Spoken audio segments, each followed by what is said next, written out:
माजी मंत्री शालिनीताई पाटील यांचं निधन झालंय। महाराष्ट्राचे माजी मुख्यमंत्री वसंतदादा पाटील यांच्या त्या पत्नी होत। मुंबईतील माहीम इथल्या निवासस्थानी त्यांनी अखेरचा श्वास घेतला। वयाच्या 94व्या वर्षी त्यांचं निधन झालं। शालिनीताई पाटील यांच्या पार्थिवावर साताऱ्यात अंत्यसंस्कार पार पडणार आहेत।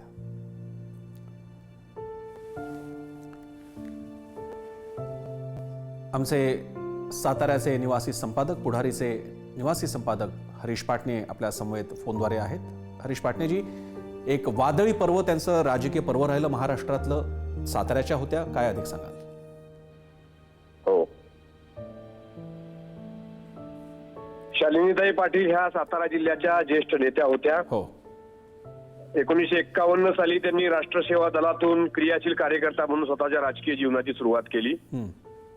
1957 ला त्यावेळचं लोकल बोर्ड, त्या लोकल बोर्डाची सांगलीची निवडणूक त्यांनी लढवली, त्या जिंकल्या। पुन्हा 64 ला सुद्धा त्या सांगली जेडपीच्या मेंबर होत्या।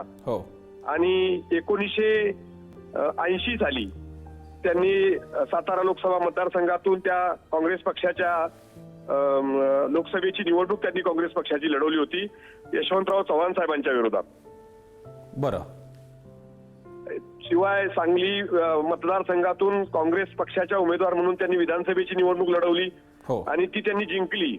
विशेष म्हणजे 80 ते 81 या कालावधीत शालिनीताई ह्या राज्याच्या महसूल आणि पुनर्वसन मंत्री होत्या। पुढे 1982 ते 83 या कालावधीत त्या सार्वजनिक बांधकाम मंत्री आणि अन्न नागरी पुरवठा मंत्री म्हणून सुद्धा त्यांनी काम केलं। 1983 साली वसंतदादा पाटील यांच्यासाठी त्यांनी आमदारकीचा राजीनामा दिला आणि सांगली विधानसभेची जागा दादांसाठी रिक्त केली। 83 साली त्यांनी लोकसभा मतदारसंघाची पोटनिवडणूक लढवली सांगलीची आणि ती जिंकली सुद्धा। प्रदीर्घ काळ त्या महाराष्ट्राच्या राजकारणामध्ये कार्यरत। हरीश, अर्थातच आणि सगळ्यांनाच त्याची कल्पना आहे, मराठा आरक्षणाच्या बाबतीत, विशेषतः आर्थिक निकषाच्या आरक्षणाच्या बाबतीत त्या फार पूर्वीपासून आग्रही होत्या। अनेकदा त्यांच्या भूमिका, सामाजिक राजकीय भूमिका, विधानं याच्यामुळे त्या वादग्रस्तही ठरल्या, मात्र आपल्या कोणत्याही विधानावरून, भूमिकेवरून कधी त्यांनी माघार घेतली नाही। अशा लढाऊ शालिनीताई पाटील आता आपल्यात नाहीत। पाटण्याची धन्यवाद आपण सविस्तर प्रतिक्रिया दिल्याबद्दल।